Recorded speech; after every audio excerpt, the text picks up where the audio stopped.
I might start with Young Australian of the Year, Gong, if we can. How do you reflect on that now? Yeah, it's still, you know, still a big news for me because this country has given me so much. Me and my family, of course, and to be recognized as Young Australian of the Year was something that's, yeah, I never thought would happen. I never dreamed that it will happen. So it's something that I also now I know the responsibility I have, and I try to be there for good example for the young young Australians and also young people from South Sudan and also from other backgrounds to try to set the way on how to achieve your dreams and also how to be a good person. And I think that's the most important, to be a good person rather than like a great player for me. So yeah, there's values that I go with, and I try to be an example for those values. Were there any phone calls from people of note that sort of took you aback after you won the award? Can you talk us through the interactions you had after it when it was given to you? Yeah, there was a lot. I couldn't sleep. There was a lot of calls, like you said, and a lot of media attention. So that was very overwhelming, and also I know the responsibilities that come with the title. So I was just being myself in those interviews and saying what feels right rather than what needs to be said. So I was amazed. How does it feel to have Arnie stay on as coach for the next at least I guess 4 or 5 years, the next cycle heading up to the World Cup?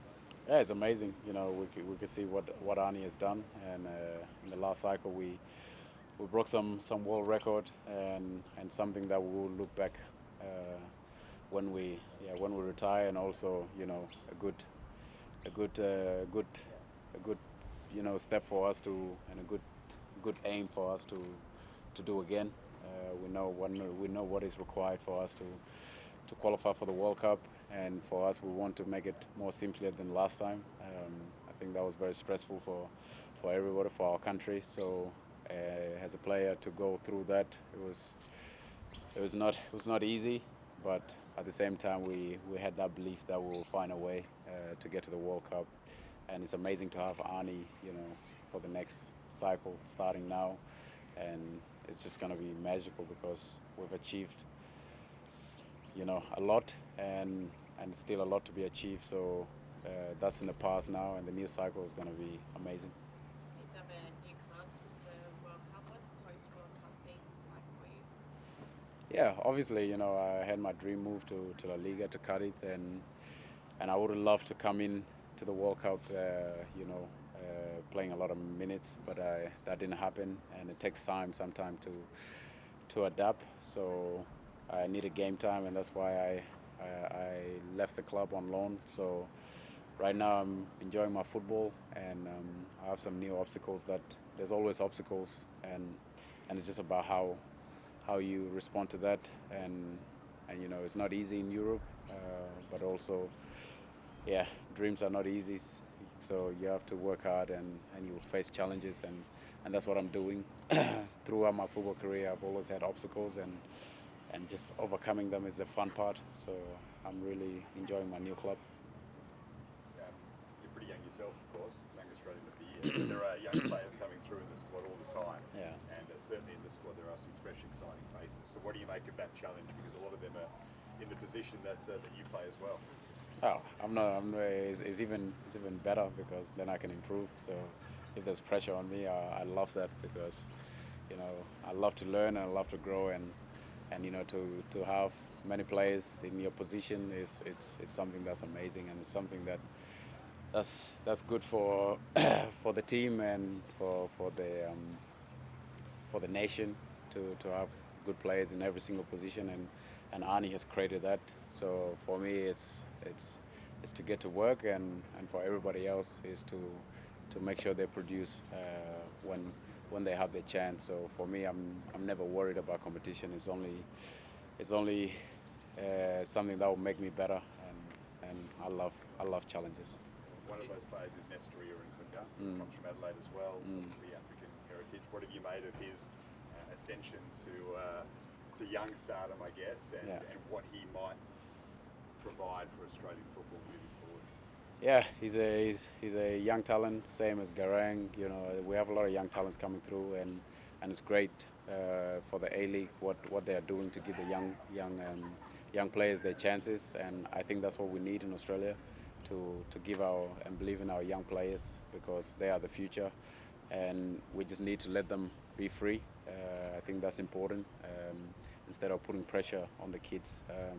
I think you need to let the kids be kids and also enjoy football, because that's where they produce. And as a footballer, I know that when you're free-minded, and also generally when you're working and you're free-minded, you produce your magic. So for us, as the example for these young players, we need to show them what it takes, and also how to work in order to get what you need to get.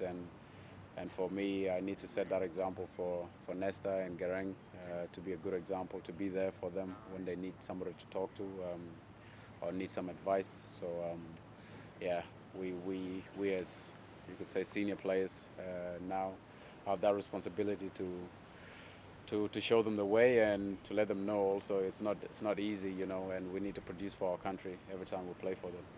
Does the young players coming through sort of give you, is there a genuine belief that what was achieved in the last World Cup is not the ceiling, that you guys can really keep going? Yeah, I think these young players now, you know, watching the World Cup, and I'm sure like a lot have been inspired by the World Cup, and you know they will have that hunger to be there, and this new cycle now starting, so bringing a lot of fresh energies and a lot of people who are hungry, and us who have, you know, achieved what we achieved at the World Cup know what it takes, and we need to show that example to these young players coming through, and I think when you mix it right, it's going to be amazing, and I think Australia should. What we did at the World Cup should be a regular in the future, or needs to be, and I can see it happening regularly in the future, because you know these young players coming through will learn from the present players. I've got one question for the Adelaide newsrooms. We're very proud of Adelaide. There's actually 8 players with Adelaide connections in the 27 men. So how proud are you of that? Yeah, Adelaide is the city. Amazing place, and also like it's a credit to the club, Adelaide United, for what they're doing down there, and how they're giving their players the chance. Because for me now, I watch the A-League when I can, and Adelaide is by far, you know, the best to watch in terms of entertainment, and you can see by the fans that they get to the games. It just shows the football they're playing, and when you give your local players a chance, you know, the fans will come out and support, you know, their own. So I'm really proud of Adelaide and what they're doing. They need to keep it up. Thanks, guys. Thank you. We'll just do a couple of like vision here.